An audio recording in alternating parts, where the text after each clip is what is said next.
What happens when a Christian professor refuses mandatory DEI training at a public university? Not because he hates diversity, not because he opposes justice, but because the training teaches that people are morally defined by their skin color. Well, that's exactly what's happened at Arizona State University. After objecting to what he calls race-blame instruction, Professor Owen Anderson didn't just face pushback, he ended up in court. And now, the case has reached the Arizona Supreme Court. Well, hi all, I'm Lenny Esposito, and today I will be speaking with Dr. Anderson on his legal case against the forced DEI training he's required to take at ASU. But this isn't just about one professor. It's about whether public universities can compel ideological conformity. It's about whether a state employee has the right to challenge government mandates. And it's about whether biblical truth still has a place in higher education. Is DEI just diversity training? Or is it rooted in a worldview that directly conflicts with Christianity? Today, we're going beyond the headlines to ask, why does this case matter? Not just for Arizona, but for every Christian concerned about faith, freedom, and the future of our universities. That's all coming up on this. Come let us reason together.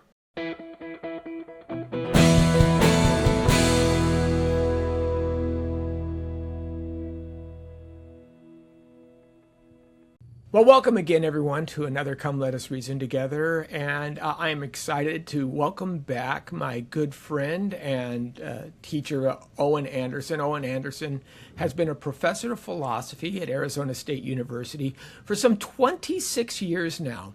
And normally we'd be sitting around and talking about some of the different aspects of faith, how philosophy integrates with that. But today we're actually dealing with something different because Dr. Anderson is involved in a conflict at his university that is at one point all too familiar, but on the other hand is actually breaking new ground.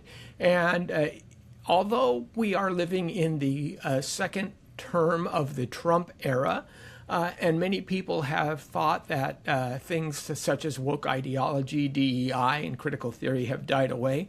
On the university campus, it seems that that's not true. Many of them have been relabeled, many of them have been repurposed, but they're definitely not going away. And as the university has begun to require faculty to march lockstep in its DEI and integrating philosophies, Dr. Anderson has actually drawn a strong line. And that has led to this recent issue where he's going all the way to the state Supreme Court. So, Owen, first of all, thanks for taking the time. I know that this is you're busy with a lot of things, and of course, court cases are one of them. Why don't you give us a little background as to what this is all about and why now you're pursuing legal action, whereas in the past, maybe that wasn't necessary.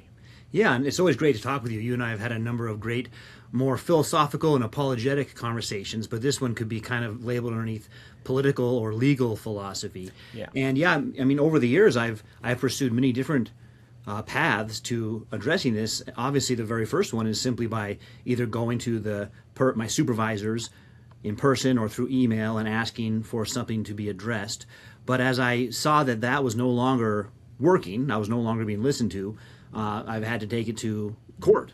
And the steps that we got here are, let me kind of give a brief overview, because I think you and I have talked about it before, but maybe some of your audience hasn't heard all of it. Because this goes back 2 years now. So 2 years ago, a little over 2 years, I received an email from ASU saying that I needed to take a required faculty training called Inclusive Communities. And the purpose of this training, the email said, was to advance the national agenda of social justice connected with diversity, equity, and inclusion, and also belonging. Sometimes they add a B at the end, DEIB, belonging. Well, that tells you right there, this is DEI training. And then once I got into the training and looked at the content, I saw that it engages in something called race blame. So it says that we can assess white people simply based on their skin color. And we could say, well, I'm looking at Lenny. I'm not going to look at his last name because that might indicate he has a Spanish background. I'm just going to look at Lenny, and he has kind of white skin, so he's morally guilty, whereas someone else who doesn't have white skin isn't morally guilty. And now that's an objectionable, I mean, that's racism, right? That's all you can say about it. That's racism. And so we would call it that with any other skin color. But we've permitted it to happen to white people for decades now, reverse racism, because we've been caught up in the Marxist dialectic of oppressor and oppressed. And essentially we've agreed, maybe not literally you and I have said I agree, but our culture has agreed to do this because they deserve it. They oppressed others, now it's their turn. But even that assessment is part of the racism, because how do you know it's a circular argument. You and I were just talking about fallacies. Well, how do you know they oppressed others? Because they're white. But how do you know white people oppress? Because they're oppressors. And so I objected to this training and wrote a Substack about it. I have a Substack, Dr. Owen Anderson, and my Substack is mostly dedicated to corruption in the universities. And so I wrote an article, and I was contacted by the Goldwater Institute, it's like the ADF. The ADF focuses on First Amendment, and Goldwater focuses on government overreach. Okay. Goldwater, limited government. That's a conservative principle. And so the Goldwater Institute reached out to me and said, it actually does break a law, not just that it's against racism in general, but it breaks an Arizona law which prohibits state-funded education from engaging in race blame. And so we took that to the court, and ASU's strategy was interesting because ASU's first strategy was to deny it exists. We have no such training. Well, I know, but here's a screenshot of the email, and here's a screenshot of the training. Okay, we do have it, but it's not DEI training. It's called inclusive communities, and we all want to be inclusive, right? You saw the Super Bowl halftime show, didn't you? It's very inclusive. We're all American. Who could object? Well, yes, but the email explicitly says your inclusive communities is DEI training. So they'll links them in your email. So then they had to agree, okay, it does exist, but it doesn't engage in race blame. I know, but we have screenshots of the training where it says white skin equals oppressor. And that's race blame.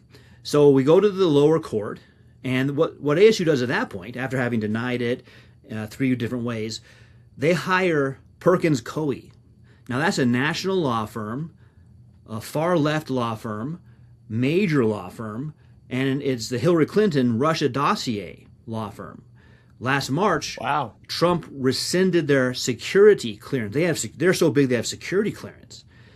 They're a very ideological law firm. Now ASU, you have to understand, it has a whole team of in-house lawyers on staff that it pays a salary to that can handle this very easily. Why is it hiring Perkins Coie, a politicized law firm and very expensive, paying taxpayer money, not to defend DEI, it's paying them to keep it out of the courts. So they motioned that I don't have standing, that an employee can't bring this case against its state employer. So the lower court agreed with me and said, no, he does have standing, let's proceed. So they appealed it. That was a year ago, a year after we filed. So this is what I say, it's going into the 3rd year now. And then the appeals court took almost a whole year again, and it agreed with ASU just this last December. So a couple weeks ago, we appealed to the Supreme Court. And so what this Arizona Supreme Court is deciding is simply this. Can I go to court? Can I have my day in court?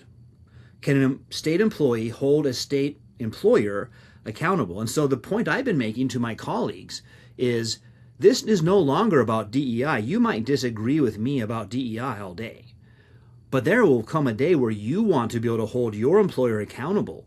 And if I lose, if ASU wins this case, if Perkins Coie successfully keeps an employee from going to court, you've also lost. So this went from the one of very few conservative professors at ASU arguing about DEI to me defending all ASU employees. Wow. I'm sort of the Robin Hood now.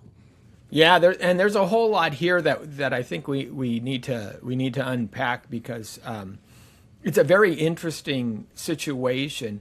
And one of the things that's very interesting is how all of the roles seem to be upside down in these situations. So, for example, the left had traditionally, through most of the 20th century, championed the little guy. The employee has rights over the big employer. And now you're seeing it reversed, for example, bringing in the big guns, for bringing in the big legal talent in order to, as you say, quash this, because they're worried if the case in its own right goes to court, they will probably lose. They'll lose, and also they'll be deposed. In other words, the highest and they have to go on record at ASU will be asked questions under oath, and they do not want that. And given the Arizona, some people consider it a purple state, but there's still a very significant number of conservative people across the state. There's just a couple of enclaves that are deeply Democratic, and they get a lot. The per capita basically switches the numbers there, but it would affect enrollment, obviously, and affecting enrollment means affecting economics.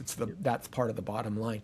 Yet at the same time, there's an ideology that's been festering for quite a long time now. Let's step back a little bit and talk about this reverse racism.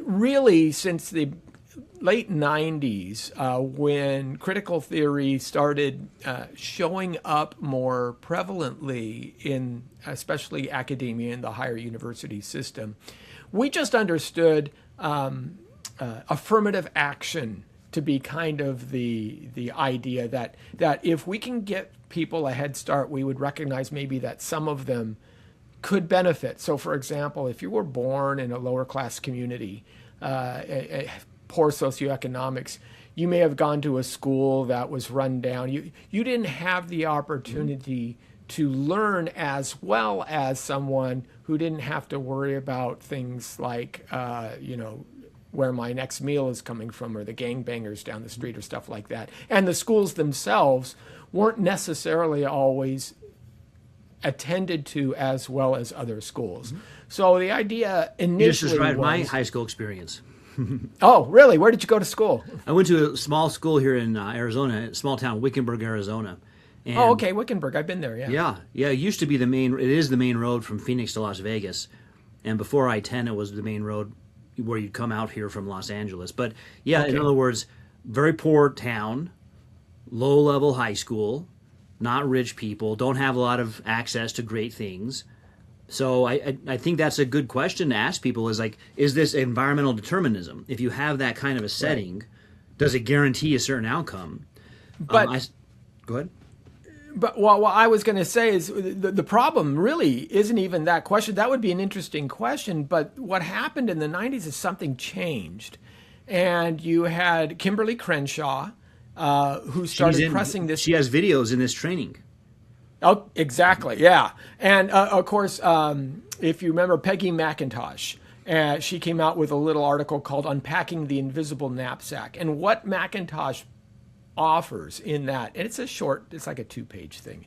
What she says there is, because I'm white, I have certain advantages just due to my skin color, as you were saying. And this started kind of the ball rolling in a different direction. We no longer look at what affirmative action type movements are about. We now say that we have to change the balance based on, as you say, skin color, starting to make assumptions based simply on that, because there is an inherent systemic bias against other minorities. And what is this? What do they base this question of a systemic bias on? Just the simple fact that minority folks don't do as well as the majority. And because you're the majority. Anybody who has just even the smallest amount of sociological training for doing sociological statistical work will see how poorly reasoned it is. Because you're right, it will just take two outcomes, maybe like reading proficiency of 12th graders with different races, and that by itself proves there's a systemic problem, rather than looking at other possible things like parental alcoholism. Right. You can name 10 other things. Or fathers in the home, which is probably the biggest crime in the home that we see. And so they don't look at those. And in fact, even bringing that up, you'll say, well, that's racism. You brought up Those are just cultural values. You'll say, wait a minute, you can't mean what you just said, that those are cultural values, rather than those are harmful behaviors. And so the good sociologist will look at a broad range of possible causes and say, yeah, there's a lot more here. It's not poverty. Because I saw a lecture the other day, about 15 minutes of a lecture. I think his name is Malcolm Gladwell, and he was talking about how among kids who have a high IQ, you'd think they'll all do great in life, but they don't. And the main determining factor is poverty. And I thought, man, that's an interesting claim. And I kept listening a little bit longer, and it wasn't poverty. But he didn't catch it. He says it's poverty, but then the sentence doesn't end there. Because, and he named about 4 or 5 things. Because alcohol, because no father, because I see. Those are the things which made you in poverty in the first place. In other words, those impoverished you. Poverty. And don't get you out of it. And so he was trying to, as a liberal, trying to make this gotcha moment of it's poverty that makes a difference, and then he got himself. Interesting. So this, and I remember initially when we started talking about this, that critical theory is being taught and things like that. Everybody, well, it's just a legal construct. It was all about how to allocate money from the federal government, et cetera, school. And then it started infiltrating every aspect. And so the critical theory component gives you the oppressor-oppressed model. That's kind of where that comes from. Yeah. And then diversity, equity, and inclusion takes that and says, how do we therefore rate outcomes to say this is the way we like it? And as far as I can tell, the only outcome that is considered acceptable for a DEI-centric model, and you can tell me for ASU what they see as in their training as appropriate outcomes. But basically, it's simply percentages based on race and nothing else. Yeah, it's really simplistic work of everybody should be performing at the same outcome and without any consideration of previous causes. And if they're not, then you must reallocate funds to the groups that aren't, not to address those other things, like not to have classes for young men to stay fathers, but you simply reallocate them. Maybe you pay teachers more. That's one of their favorites. If you just pay the teachers more, then they would teach better. And such things like this, more school programs. But you're not addressing any of these other causes. And if I had to say, that's the one, if I had to boil down to one critique of the Marxist dialectic and critical race theory, it's that it is overlooking our spiritual reality. It's completely materialistic. Environmental determinism, and if we just throw money at that. But the truth on both sides is the following. On the one side of what a good life is, the Marxist dialectic seems to make us want to envy the rich, while it also tells us to hate the rich. But we envy them because we want to be like them. And we say the only reason they're rich is because of their skin color, and we need to take their wealth. But the truth of the matter is, you could be a poor philosopher who just has barely enough money to pay his bills, but you have tons of time to read, and that's a good life. So it makes you envy the wrong things on the side of what a good life is. On the other side, it makes you angry about the wrong things. It makes you think your problems are due to everyone else. I would be doing great in life if it wasn't for that other guy and his skin color. Instead of saying, no, your biggest problem is you are alienated from God because of your sin. And you can be reconciled to God through Christ. It's freely offered to you. There's nothing hindering you from going to God and being reconciled. And that's a good life. That's the best life there is. Jeffrey Epstein had a lot of money, and he didn't lead a good life.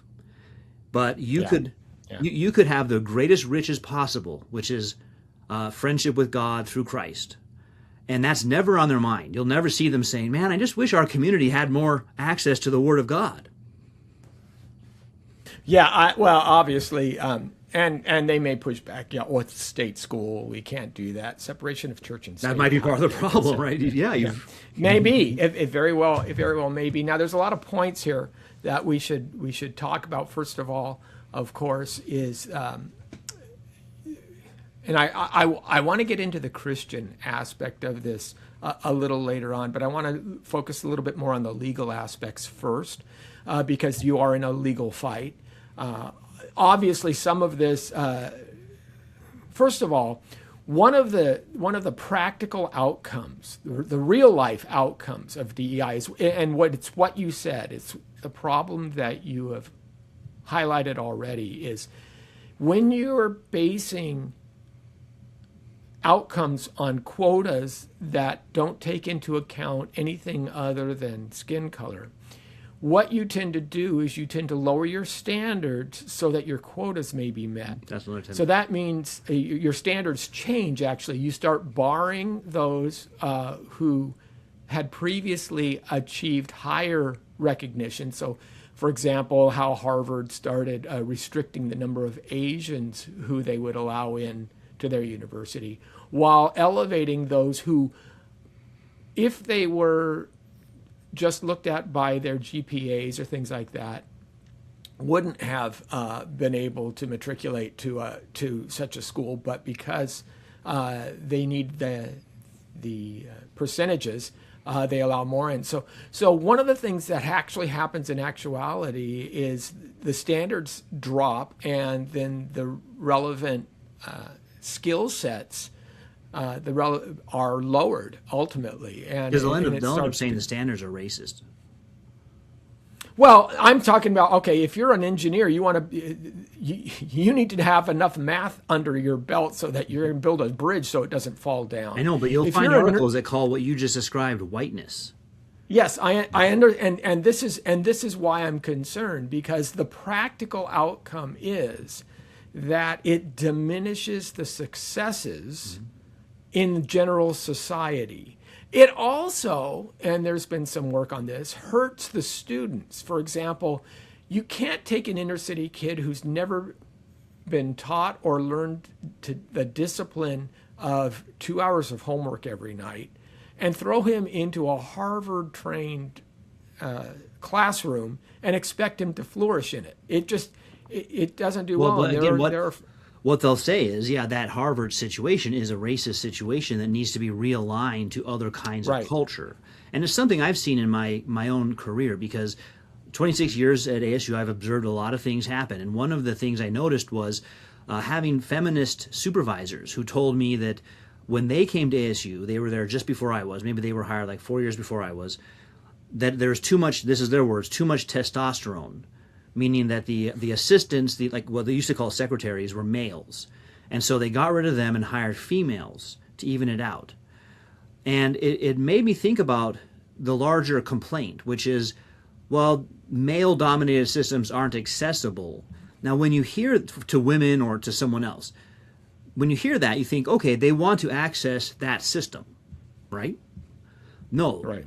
Because once they do, they dismantle the system. They don't want access to that system. They don't want that system to exist. It isn't that they want a system of male professors and male secretaries.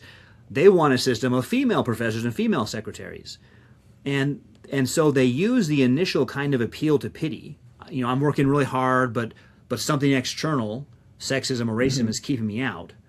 They use that, and we would all say, oh, that's terrible. Because if that's true, that's wrong. We would all agree that's wrong if that's happening. But they use that to get the sympathy they need to then just destroy the system. So now no conservative male white Christian teachers can be hired. But doesn't this, again, if we go back to 1965 and the Civil Rights Acts, there were some very specific laws that says you cannot make judgments on the basis of race alone. Yeah. You cannot, and I'm assuming ASU takes federal grants and FAFSA money and all of this kind of thing, and this would put them smack dab in violation of the laws that Congress passed. Well, it did. And nobody is asking Congress to repeal this. That seems to be a losing proposition on the left side to say, oh, yeah, we've got to cancel the Affirmative Action Acts. We've got to cancel the civil rights legislation that we passed in the 60s. And I think that's telling. So on your appeal in your court case, does it focus in this area? Is this part of what your Well, court cases are really specific. So Okay. what a court case, because you and I are philosophers, so the way we would argue is exactly what we're doing. And if we'd gone the other direction in our career and become lawyers, what you have to do is you say to the judge and then the jury, if there is one, this is the law, here's how they broke it, and here's the evidence of how they broke this specific law. So they don't want philosophical ruminations on the nature of civil rights, et cetera, et cetera. Arizona state law says no state-funded education can teach race blame, that one race is morally inferior due to their skin color. This training says that is the case about white people. Therefore, it violates state law. Simple as that. If we get to court. Now, our argument. I'm sorry. Who's the company that's publishing this training? Well, it's through ASU, and it's on ASU's YouTube page. Some of its public YouTube videos they have. Okay, That's so with it's not an Kimberly Crenshaw. independent. But she might have done it through some other company that ASU paid. I don't know. But the current court case, though, is Perkins Coie arguing for ASU. You don't even have standing. Now, one of the things that Goldwater did, which is brilliant, is we have an amicus brief from the state senator and the state representative who wrote this law. And so if anyone knows if I have standing, these two people know if I have standing. And they wrote a brief and said, yes, he does have standing. He's the kind of person we were thinking of when we wrote this law. Well, what's interesting is that didn't convince the appeals judges. So I'm looking forward to seeing what the state Supreme Court does, because we have 7 justices, 6 of them are conservative, so pretty big majority, but it doesn't mean they'll want a case about this. They might still say that we don't want the government involved in this. We don't know. There's no way to predict it, I guess, is what I'm saying. Yeah. That is interesting. I was going to ask you about the makeup of the court as well. Is there a federal case to be made here as well, since some of these laws are violating in a federal context? Well, I think there is. We started this under the Biden administration, but there are things that Trump has done, executive orders, that could make this have a federal aspect. So if it turns out that we take it to the Supreme Court and we win, we might have a federal follow-up. Or if the Arizona Supreme Court says we don't want to hear it, we might have a federal appeal of that. So we'll see. We've at least talked about the possibility of it, but we have to wait and see what happens. Okay, yeah, I think it'd be interesting to talk, and I'll be able to talk with your lawyers. I know tomorrow we'll be doing that, but I'd be interested to see if the long-term strategy is simply let's get the first hearing so that we can get introduced into evidence, introduced into court, statements by the school, statements and evidence of the training itself, and therefore that becomes part of the record. And when you, it's harder to dismiss when it's part of it, right? Mm-hmm. Other courts take court evidence seriously, court testimony seriously, and so it might be a way to build. I mean, you think of Jack Phillips and the Masterpiece Cake Shop, and how many hours and hours, and it was a decade, I think, before he actually got his final day in the Supreme Court. And Colorado still hadn't relented; they still harass him even to this day. It's interesting that this specific issue has such legs that it's almost that the powers that be have too much vested in it in order to capitulate in any way, shape, or form. Because it seems to me that they're not worried necessarily first and foremost about an economic hit to the state university, because they're spending a lot of money. Yeah. So that's what I'm going to do. What is it? I'm going to do a Freedom of Information Act request to find out how much do they pay Perkins Coie. Yeah. But how do you understand, and the fact that they generate, I mean, there's Cassell, there's I know a couple of different third-party contractors who will generate this kind of curriculum for teachers and things of that nature. But the fact that they've grown it at home, so to speak, says something as well. And I'm just kind of wondering, people have thought, and let's go back to this, people thought, well, Trump's won, DeSantis pulled the plug on all this. Trump said that colleges who teach DEI can't receive funds, things of that nature. They all thought it was done. Tell me, A, why that assumption is wrong, and B, why you think this holds such a stranglehold on the administration and the university. Yeah, so we should never be so naive.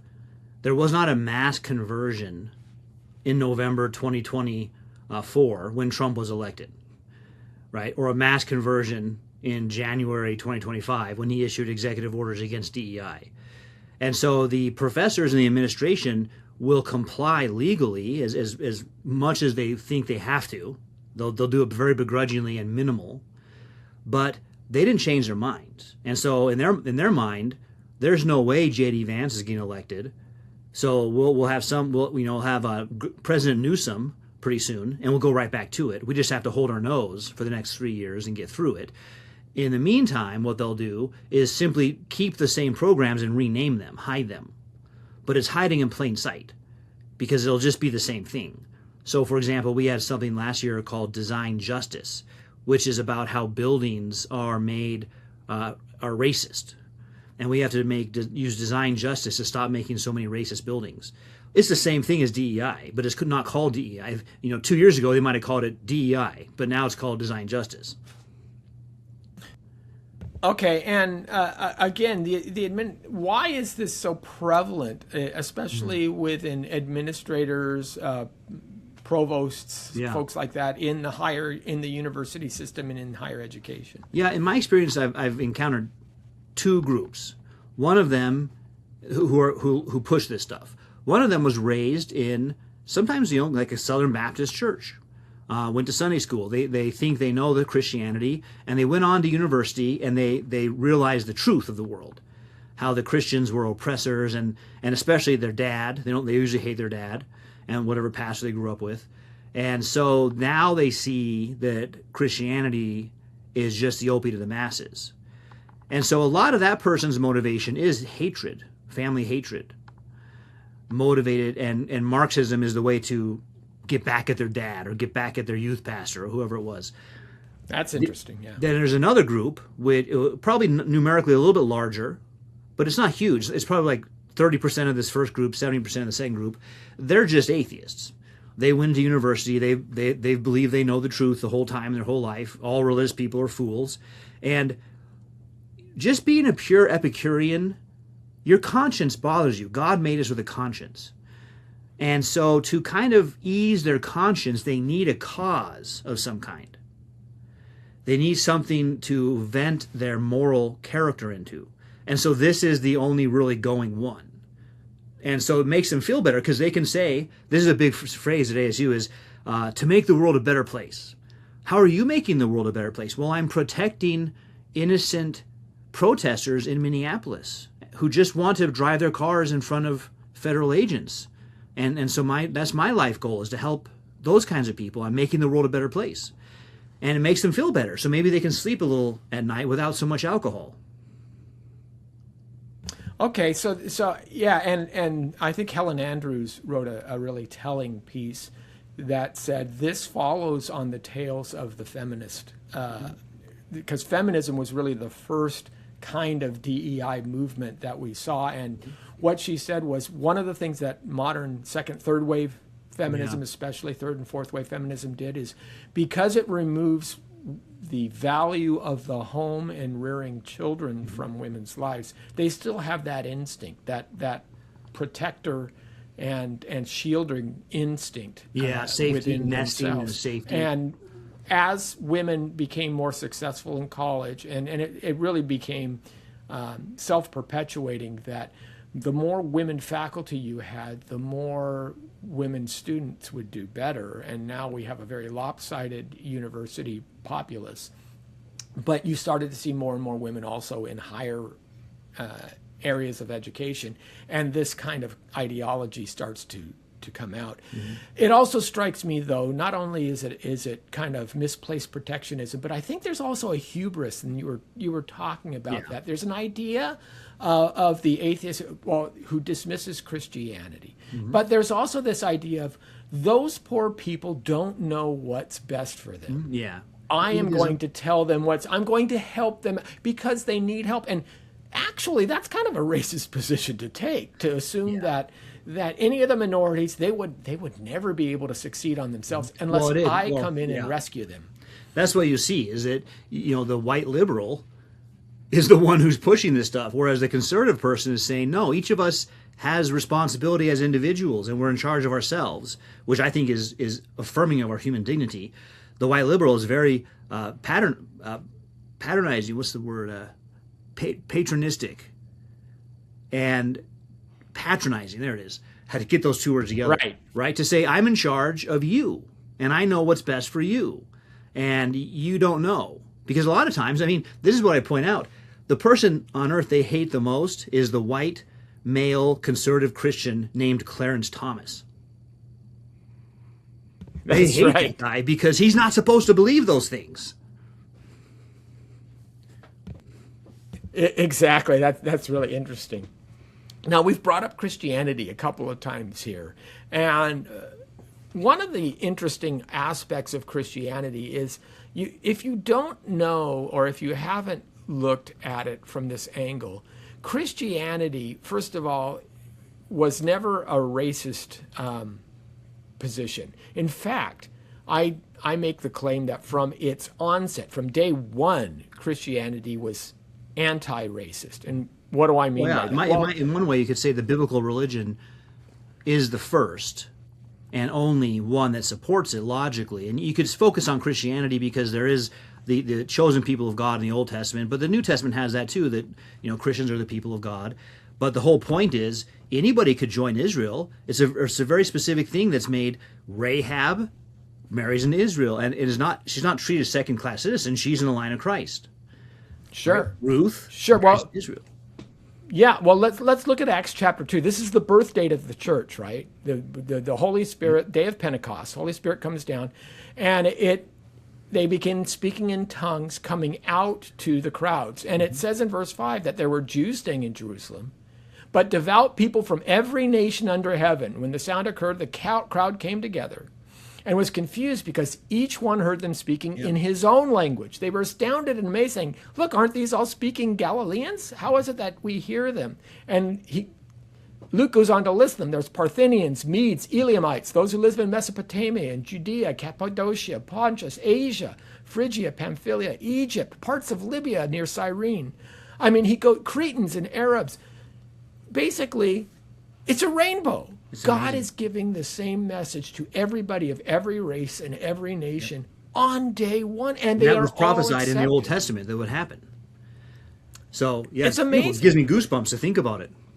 You read that list of nations, it just gave me goosebumps to think of how amazing that is. And so here we have Christianity as a foundational aspect of the Christian faith is that it is cross-cultural and cross-racial. And in fact, when you continue to go on, Christianity had its deepest roots initially in Africa before it had its roots in Europe. Converts started in Africa. We have a strong intellectual tradition that comes out of Africa, Augustine of Hippo and others who came out of the North African region. That the North African Christian church was looked upon as second to none, and venerated as the smartest people. So Christianity never held back on that. It's only when you try to impose a 21st century construct and frame on top of the history instead of understanding the history that you start to say Christianity is the oppressor.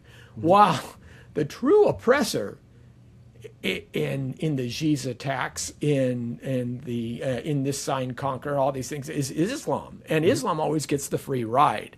So that's another aspect to this that shows that the ideology doesn't follow reality. Yeah, no, that's true. That's something I was mentioning to another reporter on our local KJZZ. I was interviewed yesterday, which is NPR affiliate. So you'll know that'll be a little bit left wing, but it was a good interview because the questions were the kinds of questions that would be asked by my colleagues. And one of the things I said was the view is simply not empirically based. What it will do is two things, and you kind of named them both, but I'll specify them. It will select out some information and magnify it, and then it will ignore other information altogether. And so might zero in on some problem in North Africa among the Christians and make that the universal problem for all Christians, and it will ignore Islam altogether. So it'll talk about the American slave trade, and it will ignore the Caribbean and the Brazilian, which far outpaced it. I mean, not even close. Or Tripoli. Tripoli. If it's about Atlantic in general, which includes Brazil and Caribbean, it'll ignore the Arab slave trade altogether, which even goes to the present day. That's right. That's right. Yeah. So now, one of the things that you recently did was you posted on your Substack this list of a checklist that they recently put out. Tell me a little bit about that. How does that and what that says? Yeah, if you want to have a good time, go to my Substack. People will think it's just a comedy site because they'll say there's no way this is real. ASU has a check your privilege list that includes white, Christian, male, cisgendered, a whole bunch of them. And it does have black male on there. They're trying, that's Clarence Thomas. They have him on there too. To go through and learn about your privilege. And people think, no, this has got to be a Saturday Night Live skit from the old days when Saturday Night Live was still funny. It's not. It's reality. We're living in a Michael Scott comedy skit from The Office. So the idea behind this list is to simply say it's almost like a Cosmo ratings quiz, right? Well, it is. No, they actually have I've done it before. They have a test on there. I didn't put the link up on this one, but there's a test on there, and I failed. I took it two ways. I took it just the way they want me to take it, and I have a really low score, which means a lot of privilege. A bad score, lots of privilege. But then I took it as reality, how I've been treated at work, how I've been treated as a Christian, how I've been treated based on my gender and race. And I have a great oppressed score because I have been oppressed by their own categories. And that's one of the things you'll see is that the persons who push this, it's just simple hypocrisy. They become the very thing they hate. Like in Minneapolis, we don't want ICE coming around our neighborhoods and checking cars. So we're going to set up roadblocks to check all the cars. Right? Yeah, interesting. That's why the biggest thing on their mind is fascism. And they say conservatives are fascists. No. I'm represented by the Goldwater Institute. Read Barry Goldwater. Read the Federalist Papers. Conservatives say limited government. Trump reduced government. Fascism and communism are the same side. They're both socialists. One's the international socialist, one's the national socialist, and they hate each other. They want tyrannical big government. That's not conservative. But the communists hate the fascists because they're on the same side fighting for who's in charge of the government. While us conservatives are over here saying, hey, I just want no government at all. I want you to leave me alone and let us all do our own thing. Yeah, that's the problem with not literally no government. I want Romans 13 government, but not your socialist government. Limited government. So, and you bring up your faculty. So I'm assuming, first of all, with most of the administration, is your department head then probably standing with the school, I'm assuming? Yeah, I mean, in one sense, there's no like personal interaction, and that's partly on me because I'm very professional at work. And so I believe at work, we're all hired by the state to do a certain job. So, for example, in my NPR interview, he said, so you're pretty open on social media that you're a Christian. Are you in class? Like, is your purpose in class to convert people? And it's like, well, not the way you think. I mean, you think I'm just standing up there doing an altar call. I was hired by the state of Arizona to teach this semester one of my classes, Introduction to Ethics, which means I go by the ASU catalog. I'm to introduce them to a handful of ethical theories and explain how to use logic as we think through those. That's what ASU hired me to do, and that's what I do. But unfortunately, my colleagues, in some cases, don't stick to that. They go well outside of it, and their purpose is to convert or deconvert their students to the oppressor-oppressed dialectic. And it's a very easy one to convert teenager or early 20s to, because it's all about how other people got more than you, and it's not fair. And your life would be much better if you took their stuff. And that's a little kid who looks at his brother's cookie and looks at his cookie, and he takes his brother's cookie, right? So we all have that in us. I mean, it's just sin. But it's a really sophomoric answer to the problem of evil. Why is there evil? Well, other people. In part, right? I mean, if there were no other people, certain kinds of social evils wouldn't exist. But that's not really the cause. The cause is your sin inside of you. And it gets back to a verse I quoted today from 1 Timothy 6. Contentment with godliness is great gain. That's the best thing you can have in this life. Godliness and being content with what God gives you. And that's what Marx calls the opium of the masses. You shouldn't be content. You should be perpetually angry. Because when you look at your neighbor, they've got better stuff than you, and it's just not fair. Yeah, Marx held that it had to be an overthrow. It has to be that the class struggle, and for Marx specifically, it was economic in understanding. For modern day the DEI proponents, it's not economic, it's cultural, it's racial. Well, it's part, and behind both is power. It's who has power. Who has power. But it's very much, and I think they adopt this as well, because their understanding is because the entire system upon which we live is infected, you will never achieve unity or systemic balance without revolution. You always have to have a revolution. Revolution's a necessary part of this. You can't just gradually slide into it. Right. And so stoking the fires, provoking outrage, anytime the series of riots that happened across different cities in 2020 was considered a good thing. It's why they got a pass from the COVID lockdown. It's because that was too important as part of the revolution to be subsided. That and the really going back to the Rodney King riots. I mean, the early 90s. And then they say, I think their own pundits would say that's what the O.J. Simpson case was retribution for how those earlier riots had gone. And so there's been all this tension. But where does the tension come from? Well, I think it's stoked by Marxism. They want us to be divided. We're not supposed to be united.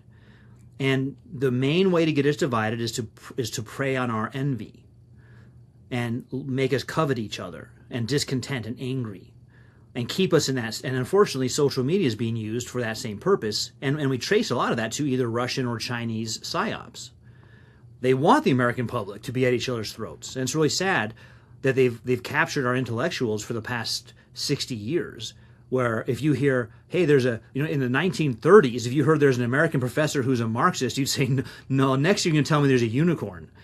Now if you hear there's an American professor who's a Marxist, you'd say, I know, it's Monday. Yeah.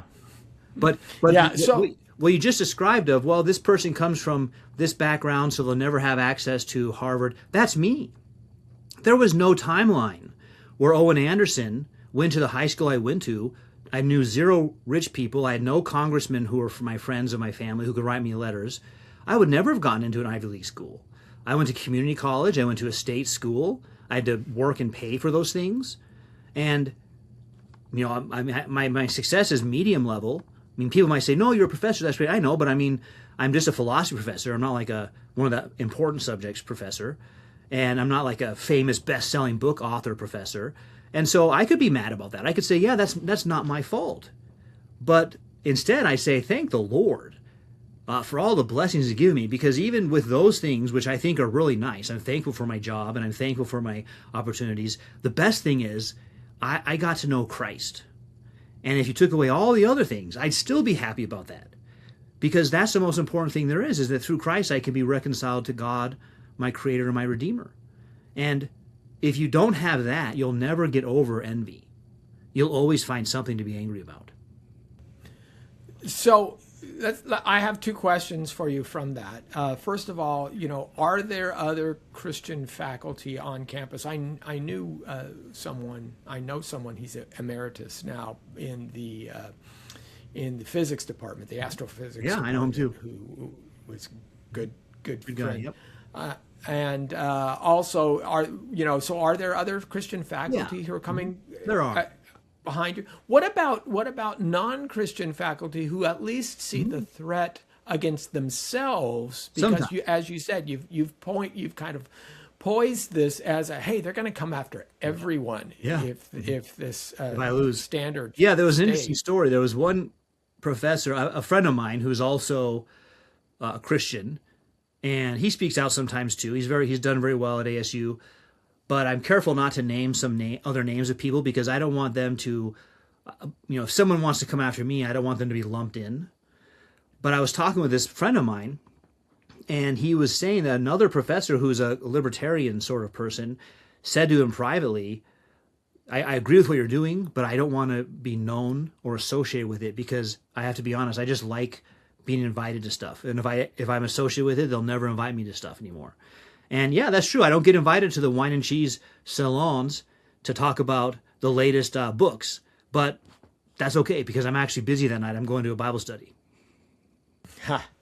And so what about the students? What have you heard from the student body? I would imagine they're divided as well. Yeah, I think it was interesting. I had a class this fall called Philosophy of Death and Dying.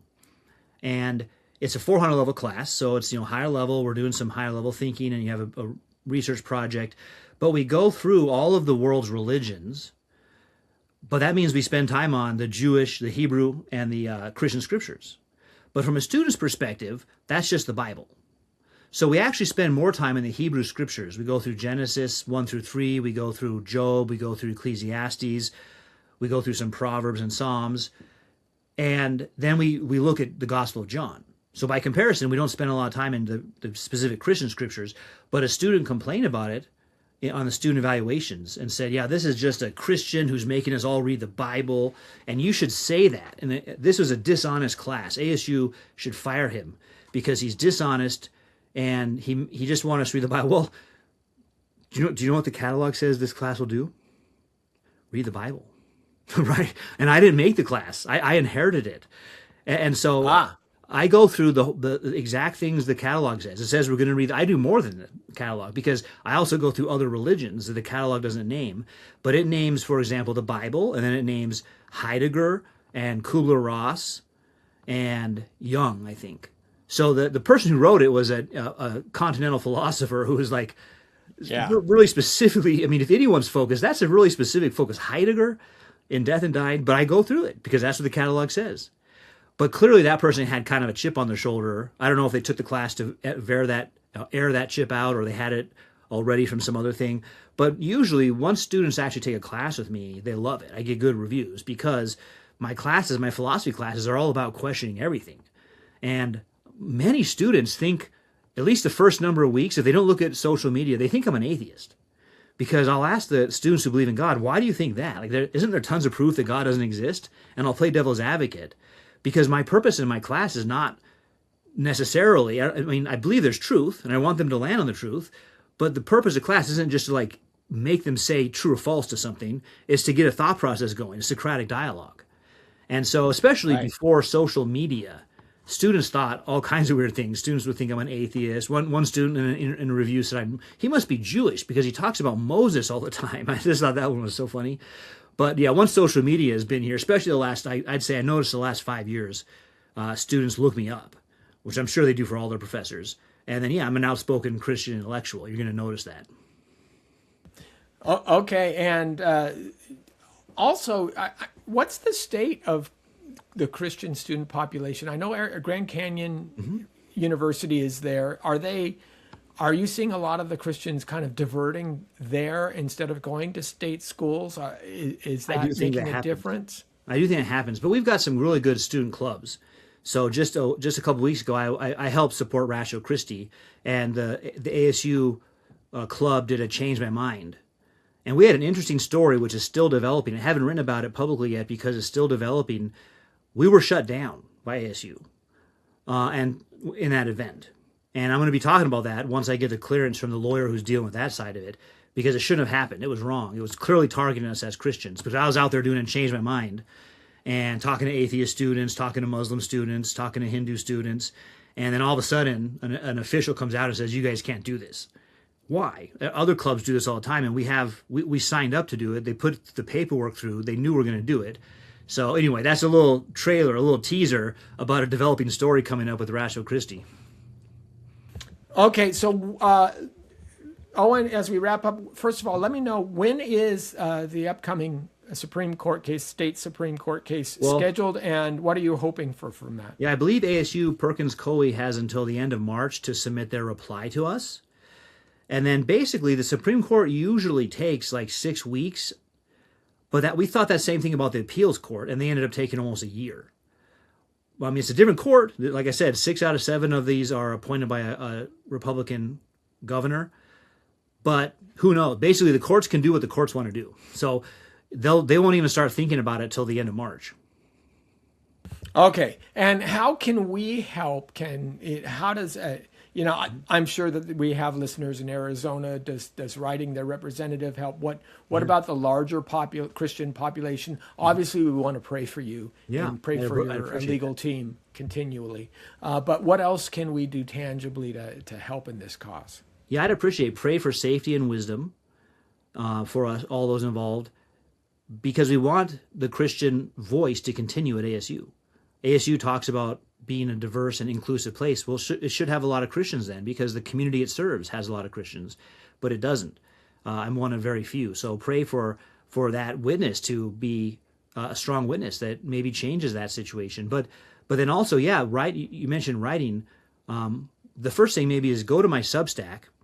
It's free. Substack always asks, do you want to subscribe? You can say no if you don't want to, but you can follow it still.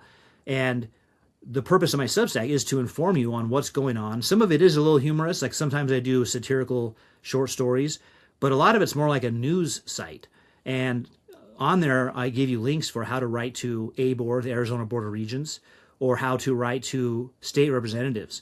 Because this is a government issue. This is tax money. If you live in Arizona, this is your tax money. And so I would just encourage you to be very active and very vocal, because when we think, well, I'll just be quiet and something will happen, then it won't.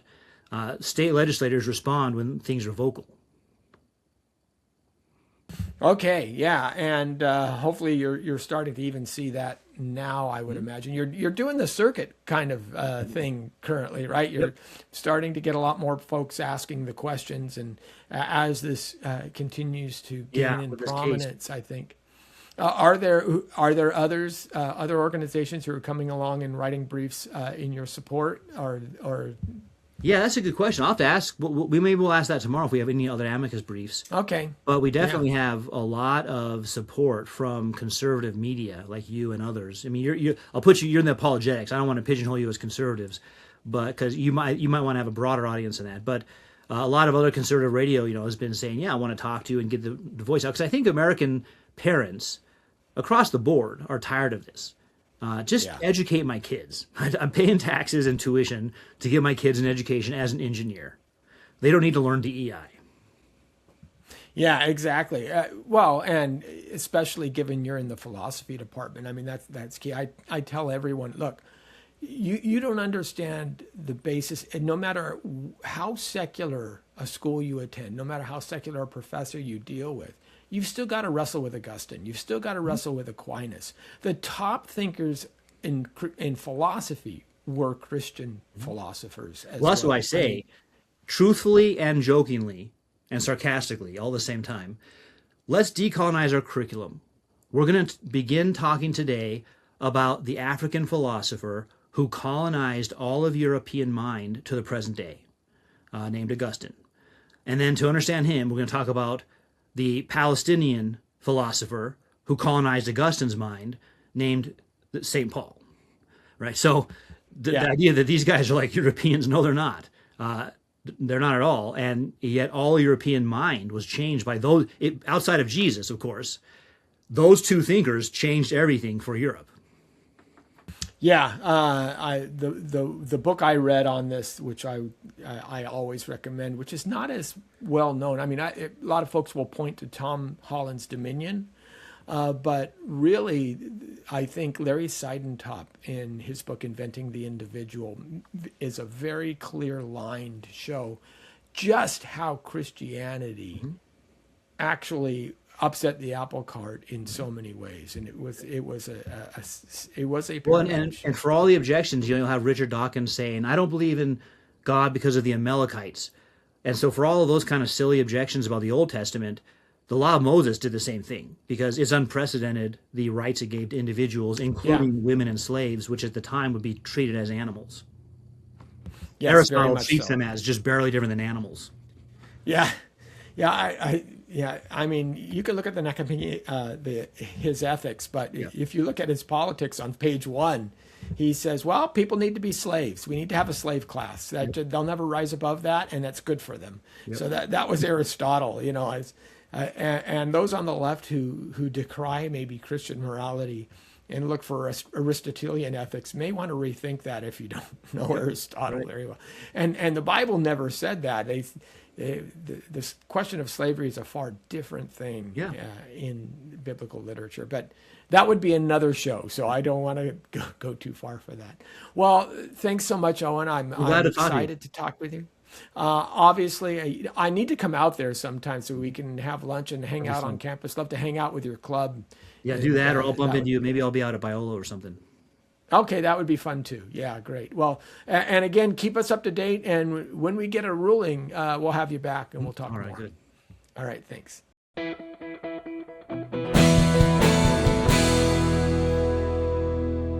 Thank you for watching this Come Reason video. I hope you enjoyed it. If you'd like to see more videos like these, consider subscribing to our Come Reason YouTube channel by clicking on the subscribe button. And you can follow us on social media. Lastly, if you'd like to help keep these kinds of videos free, consider providing a donation by clicking on the donation button beside me. Thank you.